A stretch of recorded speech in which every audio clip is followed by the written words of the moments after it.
Bismillah ar-Rahman ar-Rahim.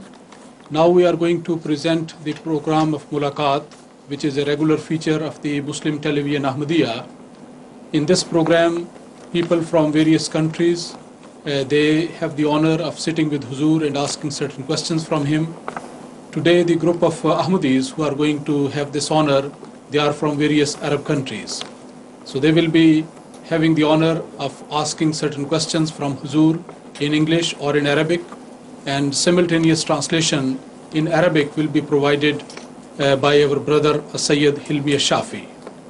So this is going to be, inshallah, a very useful program, particularly for Arabic speaking people, in which very important questions are going to be answered by Hadrat Amir al-Mu'mineen ayyadahullah ta'ala bin Aziz. We hope to continue this program in future as well, as long as there are some questions which are to be put to Huzoor. And people from not only Arab countries, but from other English-speaking countries are also going to participate in this program on a regular basis. So the viewers in other countries, they are most welcome to send in their questions, maybe in Arabic, in German, French, English, or any other languages. They can send in their questions and we will try to accommodate them in this program of Mulaqat. And in this way, when the answers are given by Hadrat Amir al-Mu'mineen ayyadahullah ta'ala bin Aziz, all of them will be able to benefit from them. They will receive the answers, and also other people who are going to listen to this program, they will also equally benefit from this program. It is, as a matter of fact, a sort of international Majlis-e-Irfan, a question-answer session worldwide, in which Hadrat Amir al-Mu'mineen ayyadahullah ta'ala bin Aziz explains the Ahmadiyya point of view regarding various questions, and the viewers all over the world are able to benefit from this session. So all of them, they are most welcome to send in their questions, and they will be put to Huzoor one by one, and they will be receiving their answers. In today's meeting, our Ahmadi Muslim brothers and sisters from various Arab countries, they are going to participate, and this is going to be a special session for our Arab friends. They will be asking the questions, and Huzoor ayyadahullah ta'ala bin Aziz will be giving the answers. The head of this group of Arab Ahmadis is a Sayyid Hilmi Shafi, who is sitting on my left side, and along with him is his wife and his daughter. And then we have Maha Dabu Sahiba. She is also from Egypt, and she is also going to participate in this program today. And on my right is Mr. Ebada Barbouche from Tunisia. He is also going to be present in this meeting. In future, we will continue this program, especially for our Arab brothers and sisters all over the world. And we are also going to have some more people participating in this program. Next week, on the occasion of the annual convention of the Ahmadiyya Muslim Association UK, we are going to have the presence of a lot of Arab friends from various Arab countries, and hopefully they will also be given a chance to participate in such meetings in future. So within a short while, Huzoor is going to arrive in the studio, and we are going to commence this program of question-answer session, particularly for the benefit of our Arab brothers. The questions will be explained by Huzoor in English, and simultaneous translation into Arabic will be provided by Sayyid Hilmi Shafi.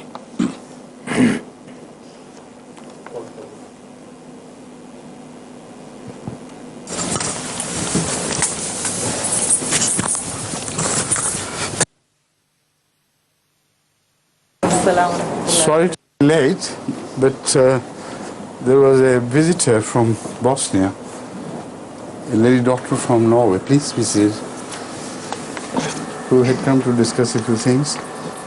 So that is why I was held for a little while. Anyway, we are back here, alhamdulillah. Okay. Now again, this is a continuation of the same meeting which we ended last week. Yes. Alhamdulillah. And I promise that inshallah I'll continue to sit with you until perhaps not all, but most of the important questions you have to address me with are finished or exhausted, right? Inshallah. Please. Shall we start from the right? Yes. Assalamu alaikum. But give the introduction. Speak in Arabic the introduction which I just made. بسم الله الرحمن الرحيم. هذا اليوم ملاقاة مع سيدنا أمير المؤمنين مع الإخوة العرب للإجابة على بعض التساؤلات التي نتعرض لها أو التي تخطر في أذهاننا، وسوف أقوم إن شاء الله بترجمتها إلى اللغة العربية. شكرا. السلام عليكم. The Holy Quran mentioned in Surah Al-Anbiya the following verse: وآويناهما إلى ربوة ذات قرار ومعين. As Ahmadi Muslims, we understand from this verse that Hadrat Isa alayhi salam and his mother were given a refuge by Allah after the crucifixion in a place as described in this verse. We understand it's Kashmir. Is there any historical record of revelation received by Hadrat Isa alayhi salam during that period? Between the period he lived in Kashmir, as I do believe that he was in a holy mission there too, and his status of as an Nabiullah was not taken away from him.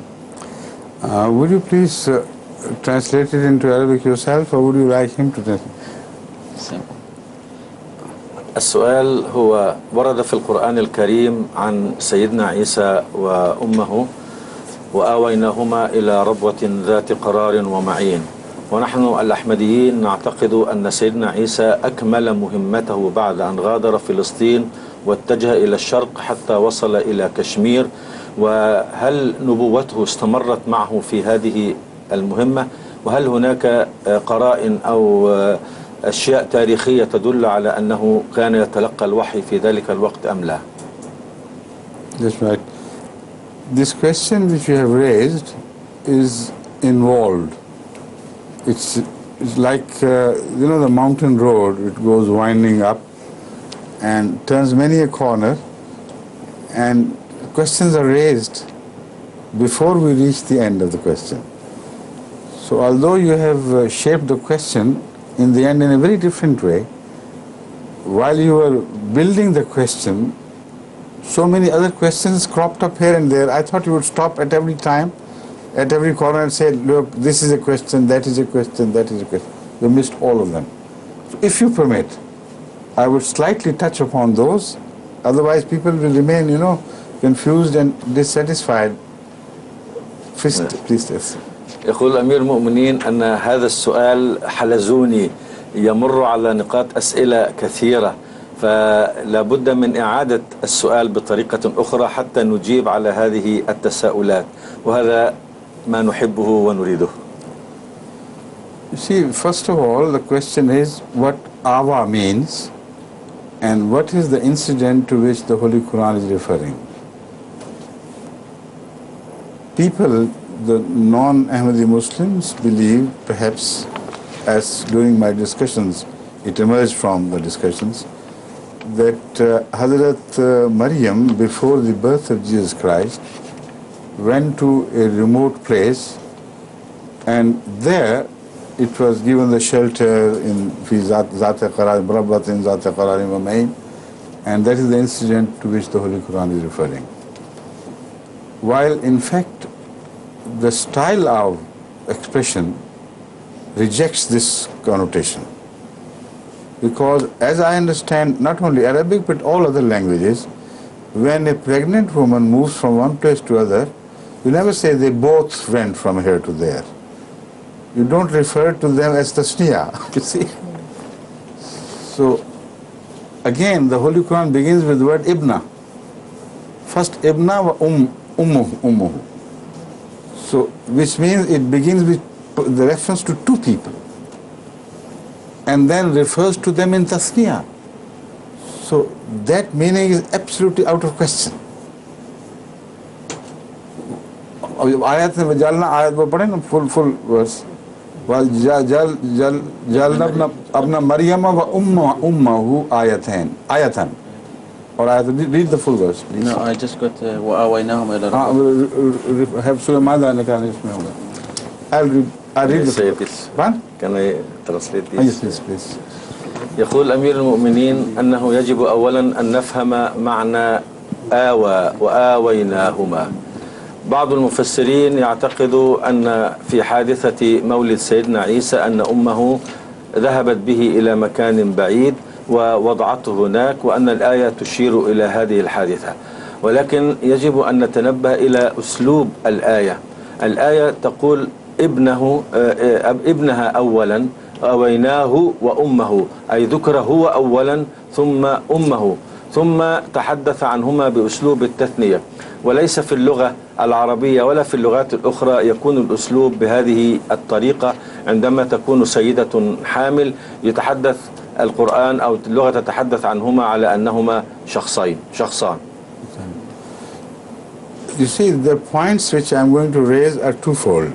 First of all, that incident to which they think this verse also refers has been mentioned in detail in Surah Maryam and other places. And there she is always referred to in a singular. Makanan Sharqiya, you know that verse I have in mind. It's not two people moving away. It is just Hazrat Maryam with her child. She moves from one place to another and goes and seeks shelter somewhere else to keep away from the public eye during the pregnancy period. Now, there, both are not mentioned as tasniya. Here, first of all, Ibn is mentioned, which already is born, of course. And then his mother. And then the word tasniya refers to both of them. It is surprising how some people, when they want to have some meaning drawn out of the Quran, distort their own language, distort the common understanding, and insist that this refers to just one Mary, pregnant Mary with a child in her womb. This is not so. This is another one. This is the other one. Yes, I know this, but Huzoor. No, I'm saying this is the singular which yes, I just mentioned. Yes. فأجاءها المخاض إلى جذع النخلة. نعم. قالت يا ليتني مت قبل هذا وكنت. واذكر في الكتاب مريم إذ انتبذت من أهلها مكانا قصيا شرقيا. All singular. نعم. نعم. So when this incident has already been covered by the Holy Quran, what right has anybody else to distort this image and refer to the other verse which I have just quoted or you have quoted to also belong to the same incident? The style is so different, they're two different things.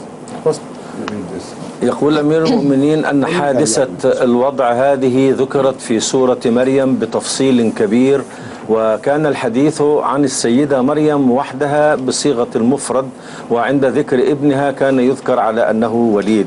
يتعجب أمير المؤمنين يقول مع هذا الوضوح فإن هؤلاء الناس عندما يريدون أن يستخرجوا معنى مخالفا للواقع فإنهم يلوون عنق اللغة ويأتون بمعان غريبة. الآية الثانية التي تقول ابن مريم وأمه تتحدث عن ابن مريم كأنه إنسان موجود وأمه إنسانة موجودة، وتحدث عنهما بصيغة المثنى وآويناهما إلى ربوة ذات قرار ومعين. Now that is one thing which should be understood. The second thing is, where did they both disappear? They went together, there is no doubt about it. And where should they have gone? The Holy Quran points at the place and its features.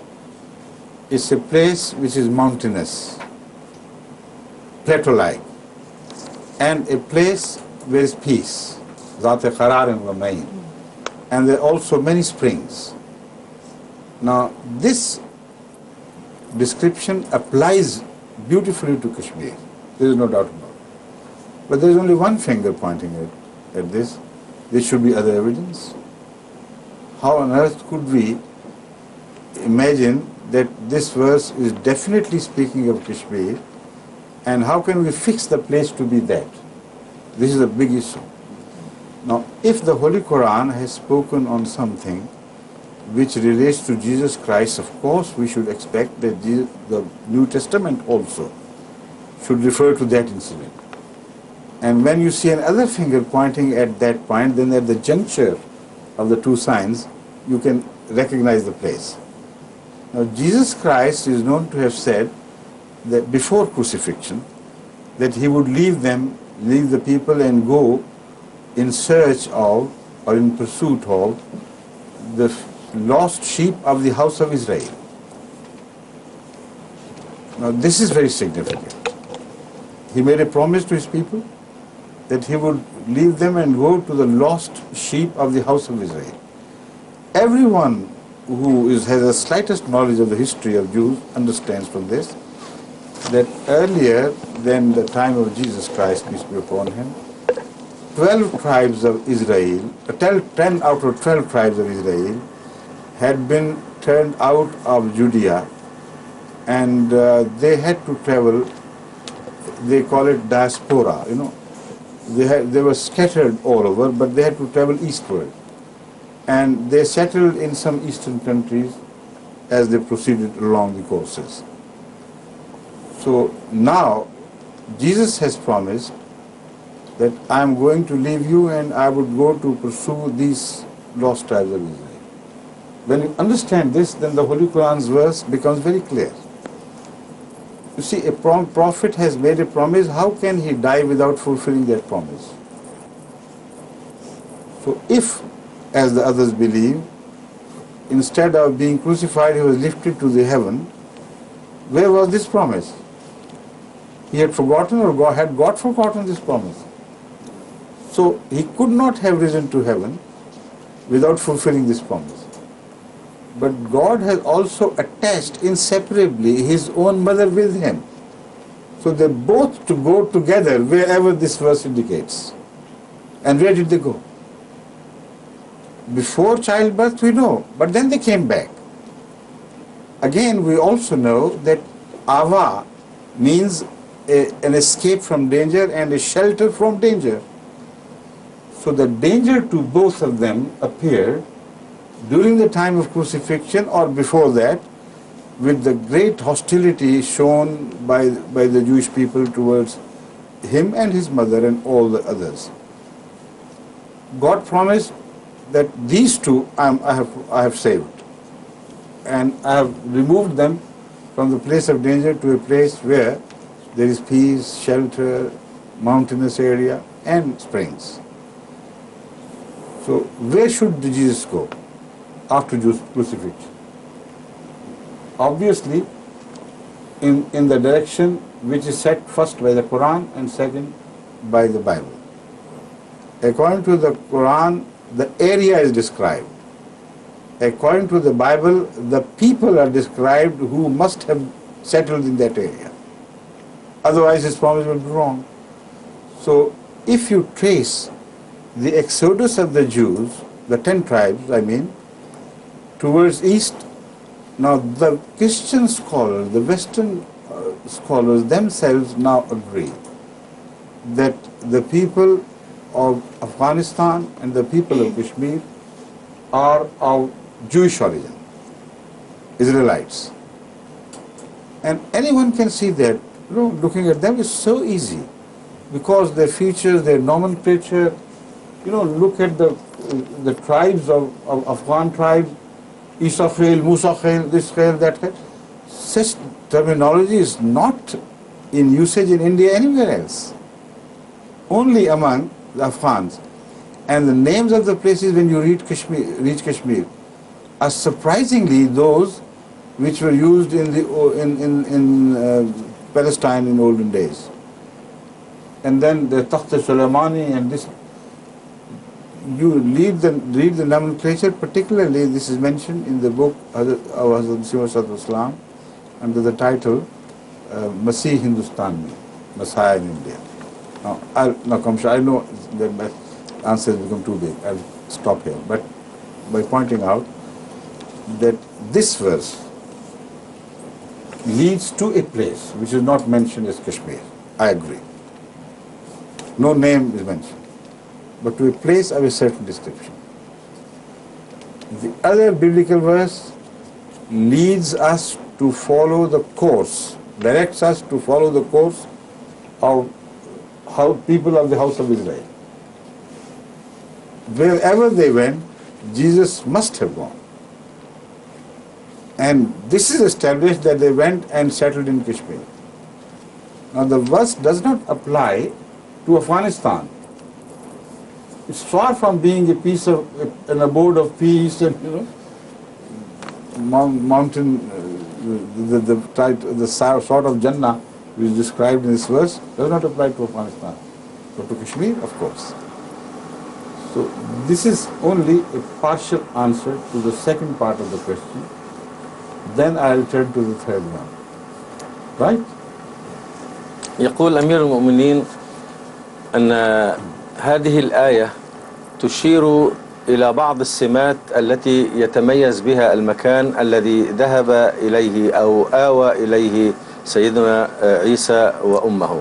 قال ذات ربوة ذات قرار ومعين، أي أنها مكان جبلي فيه الأمن وفيه السكينة والطمأنينة وفيه ينابيع الماء متوفرة. إذن هذه إشارة إلى هذا المكان، يحتمل أن يكون هذا هو المكان، وهذا الوصف ينطبق تماما على كشمير، ولكنه لا يعطي الإجابة الحاسمة على أن هذا المكان هو كشمير. لو نظرنا إلى منبع آخر للمعلومات وتلاقى الاثنان في نقطة واحدة، هذه تحدد المكان. هناك في الكتاب المقدس ورد عن سيدنا عيسى أنه إنما جاء لخراف بني إسرائيل الضالة، أي إلى قبائل إسرائيل الضالة. وفي وقته لم يكن هناك في فلسطين إلا قبيلتين فقط، أما القبائل العشرة فكانت قد تفرقت في الدياسبورا أو الشتات وأخرجت من فلسطين إلى المشرق، إلى العراق وأفغانستان وإيران والهند. وهو كان قد وعد بأنه جاء لهؤلاء فلا بد وأن يذهب إليهم. بعد حادثة التعرض للصلب وهجوم واضطهاد اليهود وبحثهم عنه لقتله، كان لابد وأن يهرب من هذه الأخطار وأن يأوي إلى أمن الله، فآواه الله إلى هذا المكان. فما كان يمكن أن يصعد إلى السماء أو يذهب إلى أي مكان آخر إلا إذا نفذ هذا الوعد وذهب إلى قبائل بني إسرائيل وأدى مهمته معهم. And the second point, the mother did not go to the heaven with him. كما أن أمه here, آوينا means both of them were taken away. والآية تشير وآويناهما، أي أن أمه أيضا كانت معه، فهي أيضا لم تذهب إلى السماء وهو لم يغادرها، فالاثنان بقيا على الأرض ليتمم المهمة التي جاء من أجلها.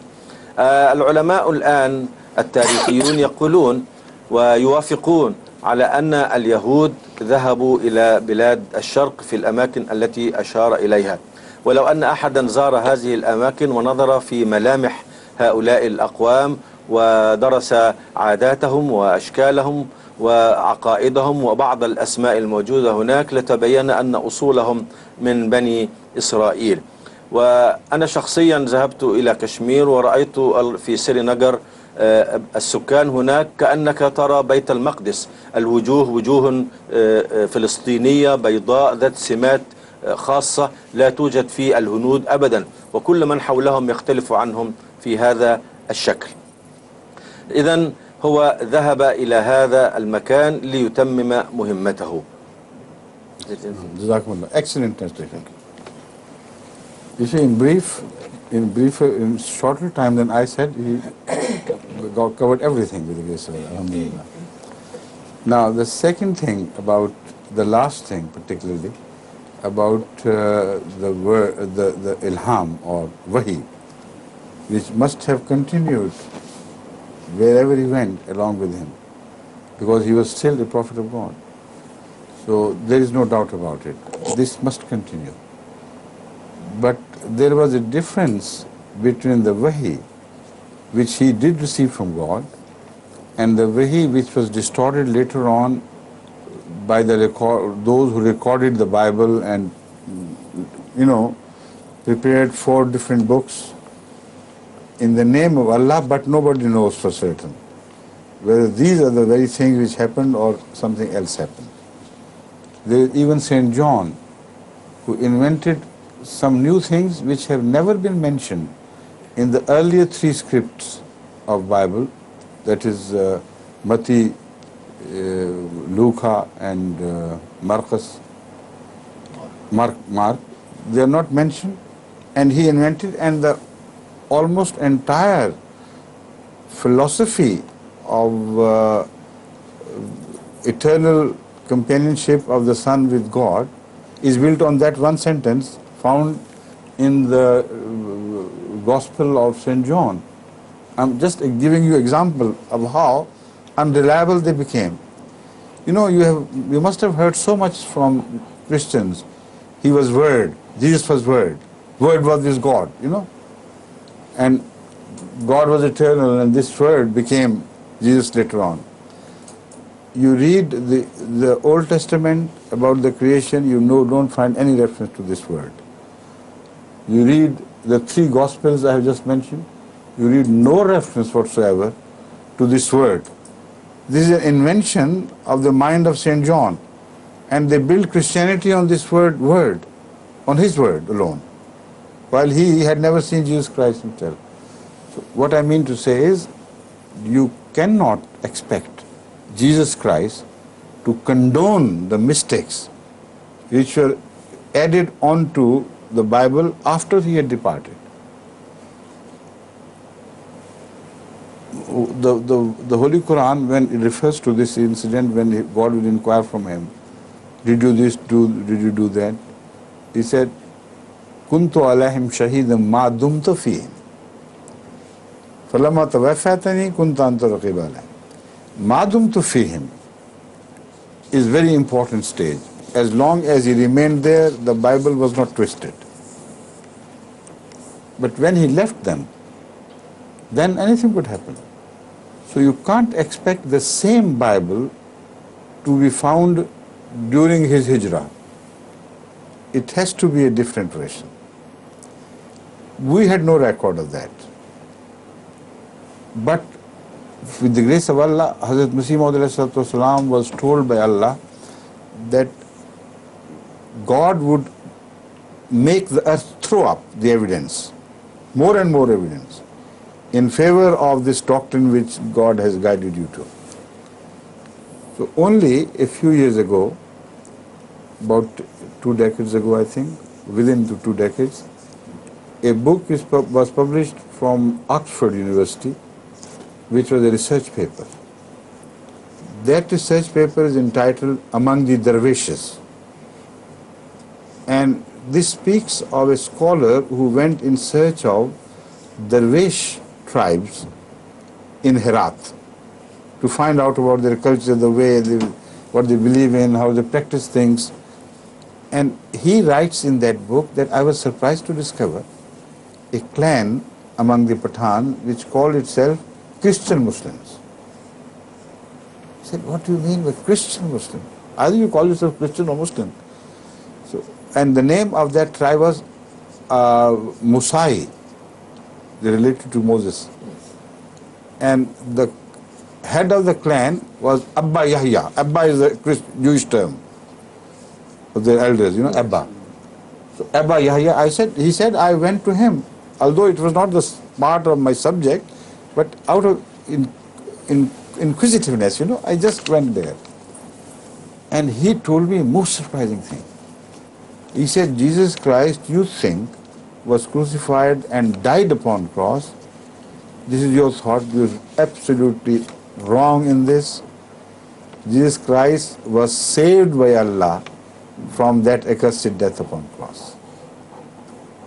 Not only that, he migrated from that place. And while during his migration, he was heading for Kashmir. Now this is the evidence of this Christian scholar with reference to a Pathan tribe which does not even know of Ahmadiyyat, never heard of it. He says, while on the way to Kashmir, he stopped here and preached us the true gospel. And that gospel which he taught is still preserved with us in the form of rolls. And we have them, and there is no mention of Trinity, no mention of his being Son of God, no mention of all the distortions which you find in your testaments. So they are wrong, they have been interpolated. So he said, this is because it was his blessing which led us to truth. And because this teaching which he gave us was pure and simple and believed in the unity of God. So when Hazrat Muhammad Mustafa sallallahu alaihi wasallam came and his message reached us, we definitely, without hesitation, we accepted him.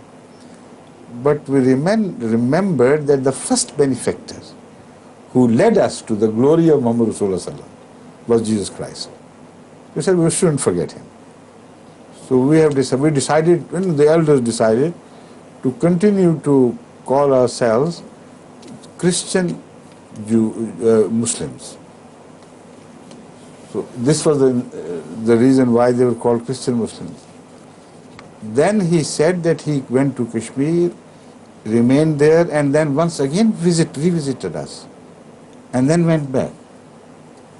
And he said we also call him Jesus of Nazareth and of Kashmir. He said, why these two things, of Nazareth and Kashmir? Simply because he was born in Nazareth and died in Kashmir. All this evidence was not concocted by Ahmadis. Every sane man can see that. And the tribe is a reality of history. It does exist there still. We sent another person to investigate, and he fully corroborated the statement of this book. So this is how Allah brings up truth slowly and gradually for those who see. So he did receive wahi, but what that wahi was, unless some scholars study the whole script which is left there, we will not fully really know, definitely know. But we also know that some of Jesus' ilhamat or wahi or revelations are found on stones, inscribed on stones, in scattered over Kashmir as well as Nepal, etc. So already a scholar has gone from America, a young scholar who had prepared his task quite in depth and satisfactorily, and he knows what he's looking for. So while he was going to Kashmir, he also met me on the way to Kashmir here in London. And I also discussed with him all the various aspects. He said, look here, my objective is to discover a written proof at all, if at all, of Jesus' presence and his sayings. So I hope Allah grants him light and success. If he returns with some treasures of Jesus' writing, then inshallah your question will be answered, not in generalities, but I could show you this is an ilham of Jesus which he received during that period and that period. Right? فيما يتعلق بالجزء الخاص بالوحي، يقول أمير المؤمنين أن سيدنا عيسى كان نبيا وهاجر نبيا ومات نبيا، وعلاقة النبي بالوحي لا تنقطع، فلا بد أنه قد تلقى الوحي في كل رحلته حتى توفاه الله. ولكن ليس تحت أيدينا الآن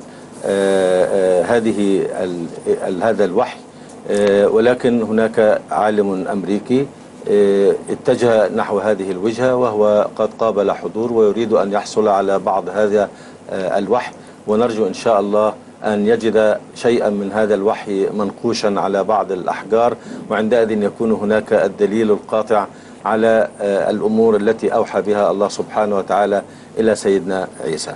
ولكن يجب ألا ننسى أن لا نتوقع أن الوحي الذي نجده مكتوبا في الإنجيل هو نفسه الوحي الذي جاء لسيدنا عيسى، وقد وضح القرآن هذه النقطة، لأن الناس قد حرفوا وزوروا كثيرا في هذه الأشياء. مثلا في إنجيل يوحنا هو الذي اخترع كلمة كان في البدء الكلمة والكلمة كان عند الله، وهذه الأشياء لا تجدها موجودة في الأناجيل الأخرى ولا في العهد القديم.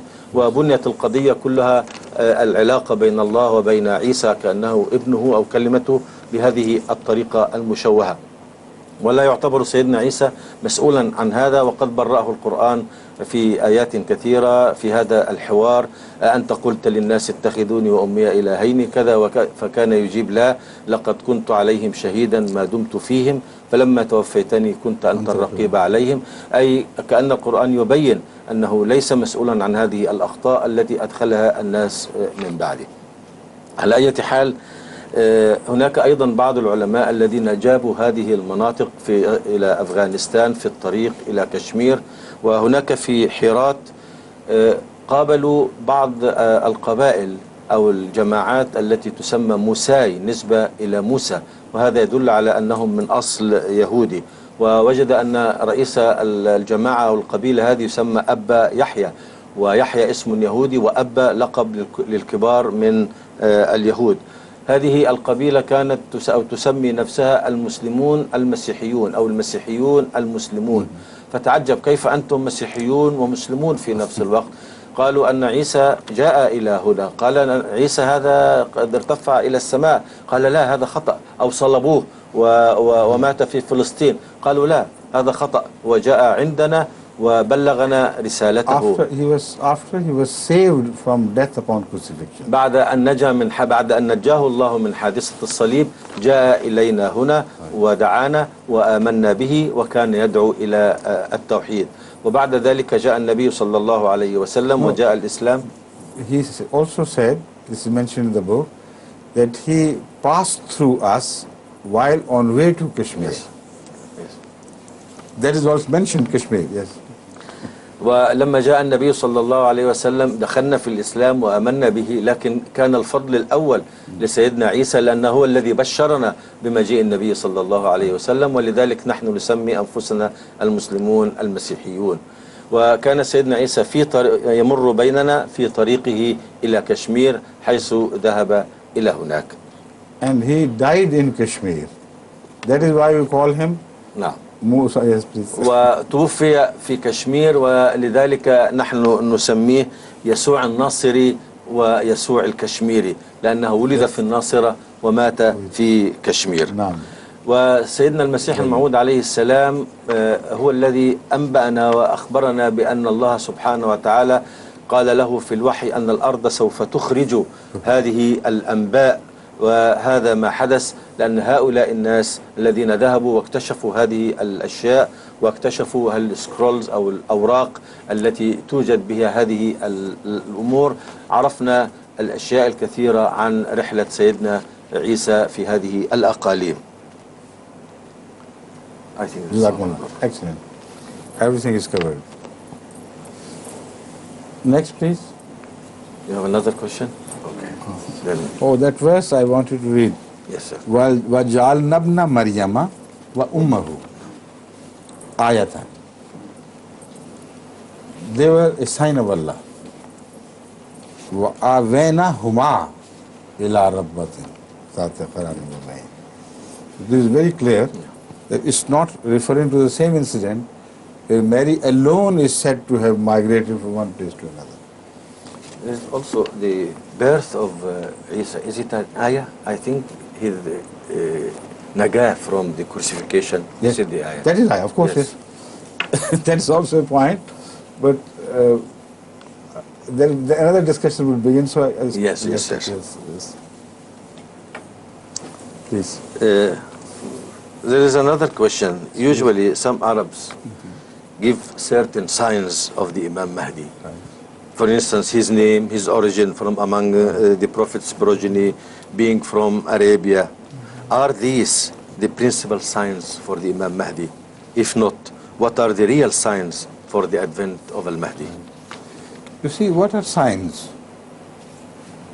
Those who distinguish between one thing and another, or those who confuse things. First, this is what should be understood. If there is a sign, so-called sign, instead of leading you from darkness to truth, it leaves you halfway where you don't know whether it is darkness or truth. Then what is the purpose of that sign? Now, these scholars, I call them medievalists. They do not go all the way back to Hazrat Rasul Kareem Sallallahu Alaihi Wasallam and understand his prophecies in the light of the wisest of prophets, who spoke like Jesus Christ, sometimes in parables, sometimes in metaphors, but stopped midway and look at the scholars born during the politicization of Islam in that period, who were very harsh in their attitude, very, sword-minded, trigger-happy people. So they understood Islam with reference to whatever they knew of that age. And the mullahs of today, I don't understand their attitude. Instead of going all the way back to Rasul Akram and the Quran and trying to infer sensible, acceptable meaning with reference to this age, they is turn halfway and stop there and say mullah said this, mullah said that, and that imam said this and that imam said that. As he understood, he must have been right. And they destroy the whole thing with reference to the Quran and the Hadith, and they lose the meaning. Now, during that period, many traditions were in rotation. And those traditions, as I understand, if they contradicted each other, they could not be all true. If they apparently contradicted each other and you delve deeper into them, you could have found some system of reconciliation and compromise. But they did not bother about it. These ulama of that period, they accepted everything verbatim, word for word, exactly as it is. And they didn't bother to consider that this will create problems, contradictions attributed to Muhammad Sallallahu Alaihi Wasallam. And they didn't bother to see that these things can happen accidentally as well. How could you believe an imam to be from God if his name was Muhammad, if his mother's name was Amna, if his father's name was Abdullah, and he belonged to the progeny of Muhammad Sallallahu Alaihi Wasallam, if he happened to claim to be Imam Mahdi? This is the question.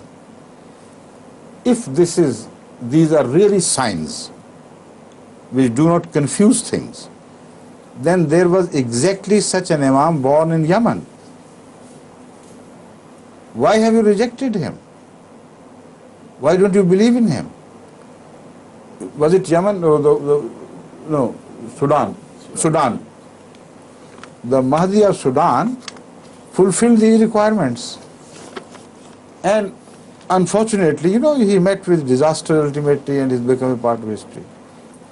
So the question is, this is not only the one person, there are others who happen to have fulfilled these criteria. There is one Maulana Muhammad Jaunpuri of India. He also happened to fulfill this criteria. So if these traditions really speak of distinctive signs, then all Muslims who insist on these traditions must believe first on them. Forget about the Mahdi of the Qadian. But before that, these have already been fulfilled. Why do they reject them? So when they have rejected the sign, why do they demand this sign from us? The sign which they have already rejected? Yeah. Now you see the argument. يقول أمير المؤمنين أن العلماء ما هي الآية أو ما هي العلامة؟ هل هي شيء ليعرف الإنسان عنده الطريق، أم هي شيء يقف عنده ويتحير ولا يعرف إلى أين يذهب؟ هؤلاء العلماء من الذي يسميهم علماء القرون الوسطى كانوا ذوي عقليات جامدة متحجرة تميل إلى السيف، قبلوا بكل الأحاديث ما تعارض منها وما توافق، وكتبوها كما هي وأخذوا بها كما هي، وهذا شيء عجيب. الآن علماء هذه الأيام بدلا من أن يعودوا إلى النبع الصافي إلى النبي صلى الله عليه وسلم وإلى نظمه، إذا بهم يقفون عند آراء هؤلاء العلماء ويتمسكون بها رغم أنها تحيرهم وتضللهم. إذا كانت الأسماء اسم الأب واسم الأم والكنية ومثل هذه الأشياء من الأدلة أو من العلامات الراسخة التي تبين الإمام المهدي، فقد ظهر كثير من الأشخاص يحملون هذا الاسم محمد وعبد الله وأمه آمنة وينتمي إلى البيت مثل المهدي السوداني وغيره من الناس. فلماذا لم يؤمنوا بهم؟ لو كانوا فعلا يجدوا في هذه الأوصاف علامات يقينية على صدق المهدي لكان من الواجب أن يؤمنوا بهؤلاء الأشخاص. صحيح أنهم قد هلكوا ولم يوفقوا في أي عمل من الأعمال التي يجب أن يقوم بها الإمام المهدي، ولكن هذه الصفات كانت متوفرة فيهم. فكيف يطالبوننا بأن تتوفر فينا هذه الشروط التي لم يؤمنوا بها هم في غيرنا؟ Another example of the same, a few years ago in Mecca, a party of armed men under leadership fulfilled all the requirements of one of the ahadith about the Mahdi. He would make khuruj from here, then he will go and stand by the wall of the Mecca of Khana Kaaba and announce his Mahdiviyyat from there, and all these things were fulfilled verbatim, letter by letter. You know what the Saudis did to them? They slaughtered them, all of them. Did not spare a single soul. So when a Mahdi fulfills these requirements which you demand from us to be full literally, you slaughter them. So which Mahdi would you believe in then? You see? Please. وهناك مثال آخر كان في السنوات القريبة عندما ظهر أحد الأشخاص مع جماعة مسلحة وتوفرت فيه كل هذه الصفات من ناحية الأسماء، وذهب إلى الكعبة وجلس قبالتها وتلقى البيعة هناك وأعلن أنه الإمام المهدي، وهذا كله تحقيق لبعض الأحاديث. لم يصدقوه ولم يقبلوا دعوته كإمام مهدي، بل قتلوه وكل من معه دون أن يدعوا أحدا منهم على قيد الحياة. فأي مهد إذن هذا الذي سوف يقبلونه؟ وما هي الصفات التي يجب أن تتوفر في المهدي لكي يقبلوه؟ Now another hadith. Now if you take these hadiths literally, you know what would happen? There is one hadith which tells us that yudfanu ma'i fi qabri. The Mahdi, and also it is said about Jesus Christ, yudfanu ma'i fi qabri. Now it's not by my side, it is fi qabri. Mudfanu ma'i may be misunderstood as by my side, but no, it's fi qabri, in my grave. Now they say, ask the mullahs from Pakistan, you know, they many times come and inquire from me. Said, where did Hazrat Mirza Sahib die? Where did he die? I said, in Lahore. Where was he buried? I said, in Qadian. You see, this is hadith. Yudfanu ma'i fi qabri. I said, all right. First of all, tell me, is there any one single Muslim today living who would dare anybody to open the grave of Hazrat Muhammad Sallallahu Alaihi Wasallam and bury anyone, whatever he is? He would rather die, slaughtered himself, than permit anybody to dishonor this grave. He said, no. I said, if somebody claims to be a Mahdi, would you permit him? Would you promise him that, all right, we'll bury you in that grave? No, what you will say would be a different thing. You will say, you are the Mahdi, okay. If you are the Mahdi, you must fulfill the traditions. And that means when you die, if you are buried in that grave, then we will accept you, not before that. All the life he is denied, poor man. See, as a false man, because the hadith is not fulfilled. When he dies as a false man, who would bury him in that grave? How on earth could you fulfill this? Use wisdom, common sense. You know, I can suggest a meaning which applies to which if applied to the touchstone of common sense and human nature, reads so well, so beautiful. When you say somebody is like me in origin, somebody is like me in death, don't oppose him. You can express it that as if my father is his father, my mother is his mother, my name is his name. Don't separate us as far as our birth and coming into the world is concerned. We come from the same source. This is an expression also in other languages. Yes. And when you say somebody dies my death, that is a holy death, there is nothing wrong with that. You say as if he is in my grave. In Urdu we say, will you be buried in his grave? Which means that do you have the same end as he has? So this could be the only meaning of these traditions. But they are not signs as separating the confusion from the clear truth.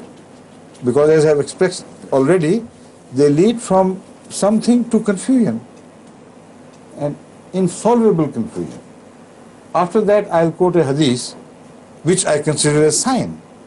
You can all criticize this if you please. You're invited to do whatever you like. Can we add to this the saying that he is from my progeny, he is from Fatima, my daughter? Of that, I'll come later. It's a separate question. Okay. Because I don't want to confuse it here. Yes, okay. يقول أمير المؤمنين لو أخذنا هذه الأحاديث بمنطقها الحرفي لخرجنا بأشياء غير معقولة. فمثلا الحديث الذي يقول عن الإمام المهدي أنه يدفن معي في قبري، وليس هناك شك في كلمة في قبري، ليس بجواري ولكن في قبري. فهل هناك مسلم هل هناك مسلم على الأرض هذه الأيام أو في أي وقت آخر يقبل أن ينبش قبر النبي صلى الله عليه وسلم ليدفن فيه أي إنسان آخر سواء كان المهدي أو غير المهدي؟ وهناك بعض العلماء من باكستان يأتون إلى حضور ويسألونه أين متى المسيح الموعود؟ يقول في لاهور. وأين دفن؟ يقول في قاديان. يقول له ها هو الحديث يقول يدفن معي في قبري، فهو لم يدفن في قبري. يقول كيف يفكر هؤلاء الناس؟ هل ننتظر حتى يموت المهدي وندفنه في قبر النبي ثم نقبل به مهدي؟ لأنه إذا لم يدفن في قبر النبي فهو ليس المهدي. كيف سيكون الإيمان به؟ لابد هذه الأمور أن تؤخذ بالمعنى الذي يليق بها. ويرى حضور مثلا لو فهمنا هذا الحديث على أنه عندما يقول النبي صلى الله عليه وسلم أنه يدفن معي في قبري، كأنه يبين أن حياته حياتي وموته موتي، لا تفرق بيني وبينه في الحياة وفي الموت. ومعنى ذلك أن نطيعه بناء على اتباعه للنبي صلى الله عليه وسلم. كما يقول أنت أبي أنت ابني، كل هذه لا يعني شخصيا، وإنما يعني العلاقة التي عندما أقول تدفن في قبري هذه معناه أنك قريب جدا مني وأنك مثلي تماما. وهناك أمثلة أخرى سوف يضربها أمير المؤمنين. These traditions should be understood with reference to a verse of Jesus regarding Jesus Christ. You understand the verse, then you understand these hadiths. If you don't understand the verse, you will not understand.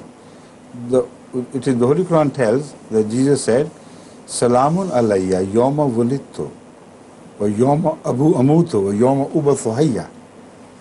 So, Wiladat and Maut, they are referred by Jesus. And with reference to the future Imam, Hazrat Muhammad ﷺ is also speaking in the same terms. That his Wiladat will be holy as well as, with peace from Allah, as well as his death.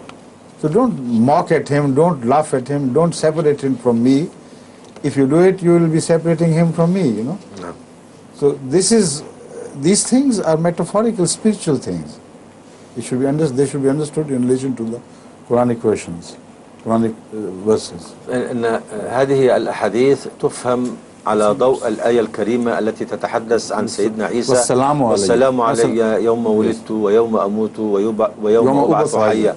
فهو ذكر موته وذكر حياته وذكر موته. فالسلام في الموت والسلام في المولد هذه كلها أيضا وصف بها النبي صلى الله عليه وسلم. فكأنه يريد أن يقول لا تهزأوا به، لا تسخروا منه، لا تعصوه، بل امنحوه السلام.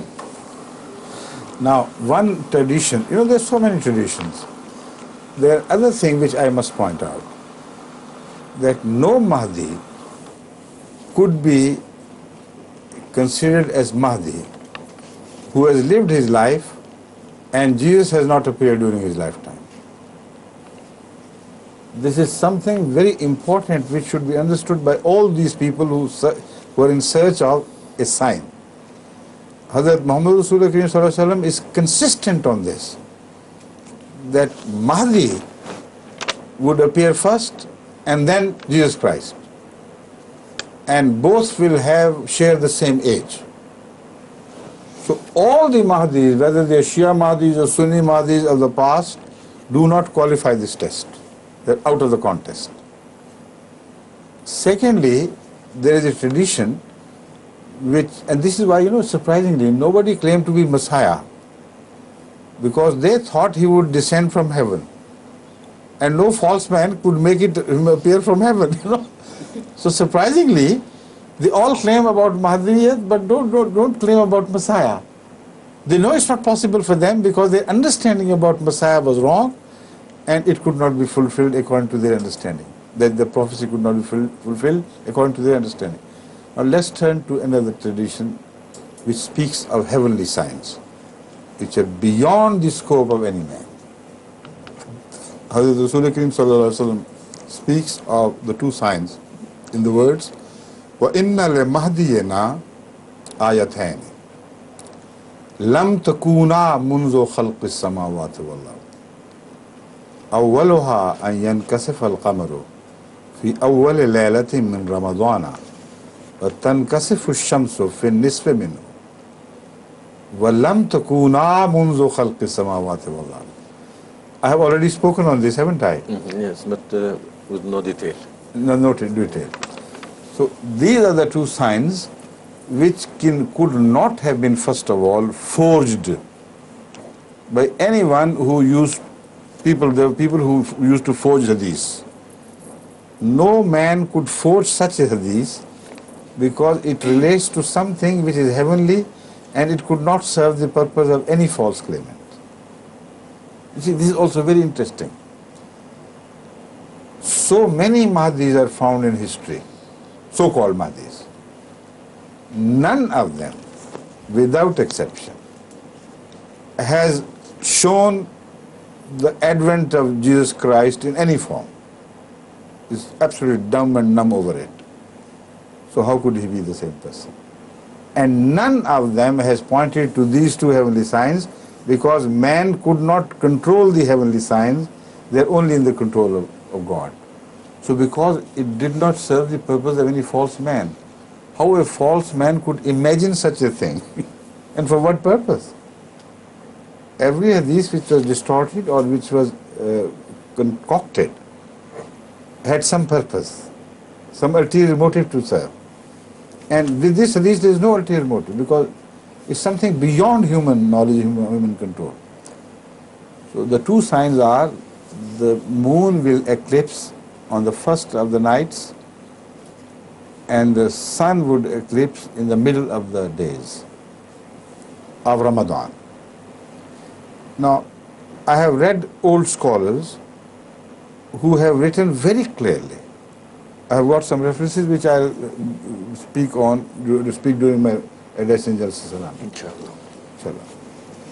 They understood the meaning before Ahmadiyyat, much before that Huzoor Akram Sallallahu Alaihi Wasallam could only refer to the 3 nights of the moon eclipse and 3 days of the sun eclipse. And they understood, although they were many hundreds of years before, they were wise people and honest people. At least they understood by that time the nature of the eclipses, because this was scientifically discovered. So with reference to that phenomenon, they say the moon can get eclipsed only in 3 nights, 13, 14 and 15. The sun can get eclipsed only in 3 days, 27, 28, 29. So they inferred from this, obviously, that Hazrat Sallallahu Alaihi Wasallam must have been referring to 3 moon nights to be the first of the moon nights. Of these nights, the moon of the first night would eclipse. That is what they understood. And of the days of the sun, middle day was 29th, 28th, 27, 28, 29. So this is what they understood. And this is exactly how it happened. In 1894, full 5 years after Jamaat Ahmadiyya came into being in 1889, and the claim of Madhaviyat was made. So surprisingly, this sign came to be fulfilled exactly like this. On the 13th of the Ramadan in 1894, the moon got eclipsed, 13th moon. And on the 28th, the sun got eclipsed. How could a false man even imagine such a thing to have happened? And no one has ever claimed this. So this sign has come to fulfill. Only some Pakistani mullahs, I mean those who don't know the true spirit of Arabic language, they say, no, we don't believe that because he said first of the month. And the first of the month is when the moon appears just as a slight, slice on the heaven. That should have been eclipsed. I say, for God's sake, Hazrat sallallahu alaihi wasallam was afsahul arabi ba'da kitabillah. If he knew from God, as you tell us, that it would be the first moon of the first moon during the period of Hilal, that is the 3 first nights, that would be eclipsed. He should have used the word Hilal. Why did he say Qamar? If you have Hilal in mind positively, you would never refer to it as Qamar. Qamar is a general name also applicable to all the phases of moon, I agree. But when an Arab has Hilal in mind, he would never refer to it as Qamar. There is Royat Hilal committees. If somebody says Royat Qamar committee, won't you laugh at him? Say, what stupid man? No, it's Royat Hilal. He said, why not? The Qamar is the general name, it can also be applied to the moon. He said, all right, but we know Arabic better than you do. When you think of Hilal, you speak of Hilal. So that is a sign that Rasulullah knew it was not Hilal, which was spoken of. It was some other night, which was the first of the eclipse nights which have been created by nature. So the sign is there, is for the rest of the world, for the world to recognize it and accept, or to reject it as early people have been rejecting the signs of Allah. Right? I'm told the time is over now. So although the meeting becomes very short with you, I don't know why. Perhaps I take too long a time. But inshallah, we'll sit again. We'll meet again after Jalsa this time. Is it right? After Jalsa, inshallah. And we'll continue until all your questions, I hope, are resolved. Okay? So, but what about the translation? I will do the translation if Huzoor... Okay. We'll continue. We continue repeating. Okay. يقول In the same program? Yes, yes, program. Okay, please. We start from here. Yes. يقول أمير المؤمنين أن الآيات اليقينية هناك آيتان. الآية الأولى أولا هو أنه لا بد وأن يكون المهدي مع المسيح ابن مريم. الحديث النبوي الصحيح يصر ويؤكد على أن ابن مريم سيكون موجودا في عهد المهدي وسيتقابلان وسيصلي المسيح خلف المهدي. والعجب أن كل من ادعى المهدوية لم يشر أبدا إلى المسيح أو وجود المسيح، أو لم يدعي أحد بأنه المسيح الموعود. إذن كل هؤلاء لا ينطبق عليهم دعوة المهدوية. العلامة الثانية هي العلامة السماوية التي لا يستطيع أحد أن يلعب بها، وليست في يد البشر وإنما هي في يد الله سبحانه وتعالى. وهناك حديث عن النبي صلى الله عليه وسلم عن وجود آيتين للإمام المهدي لم تكون لأحد منذ خلق السماوات والأرض، أو لم تكون منذ خلق السماوات والأرض، وهي خسوف القمر في الليلة الأولى من رمضان وكسوف الشمس في الوسط منه. وهذه الآية لم يستخدمها أي أحد من الذين ادعوا المهدوية لأنها لم تحدث لأحد منهم، كما أن هذه الأحاديث لا يمكن أن تكون من وضع أحد، لأن الأحاديث الموضوعة أو المزورة تكون تعتمد على الكلمات ولمصلحة أحد من الأشخاص، ولكن مثل هذا الحديث ليس في مصلحة أحد، لأنه ليس هناك من يستطيع أن يتحكم في الخسوف والكسوف ويأتي بهما في وقت معين، ولذلك لم يستخدمهما أحد من الذين ادعوا بالمهدوية. ولكن الإمام المهدي والمسيح الموعود عندما حدثت هذه الآية حدثت تماما بحسب ما وصف النبي صلى الله عليه وسلم، وعندما كان هو يدعي بأنه الإمام المهدي وأنه المسيح الموعود. هناك بعض من ينكر حدوث هذه الآيات رغم وقوعها، معتمدا على أن الهلال لابد أن ينخسف في الليلة الأولى من رمضان. كيف ينخسف الهلال؟ الهلال لا يكاد يرى في ذلك الوقت. النبي صلى الله عليه وسلم يتحدث عن القمر، وفي أول الشهر ليس هناك قمر، القمر يكون بعد الثلاث ليالي الأولى. من أراد أن يقبل بهذا المعنى فهذا عناد لا نعرف كيف نتفق معه، ولكن على أي حال لقد تحققت تماما في حالة المسيح الموعود والإمام المهدي، فعلى العالم أن يتنبه لها ويؤمن بها، ومن يكفر بها فكثيرا ما كفروا بآيات واضحة مثل هذه. From this there is a point inshallah yes. Next time, because Huzoor says that the first night is Hilal. Some people says, oh, it is a miracle and Allah will make it. I have that in mind. Okay. During our next meeting, inshallah. We'll start with this. Inshallah. Okay, inshallah. I have very clearly that in mind. Yes. Okay. Assalamu alaikum. Alaikum assalam wa rahmatullahi wa barakatuh.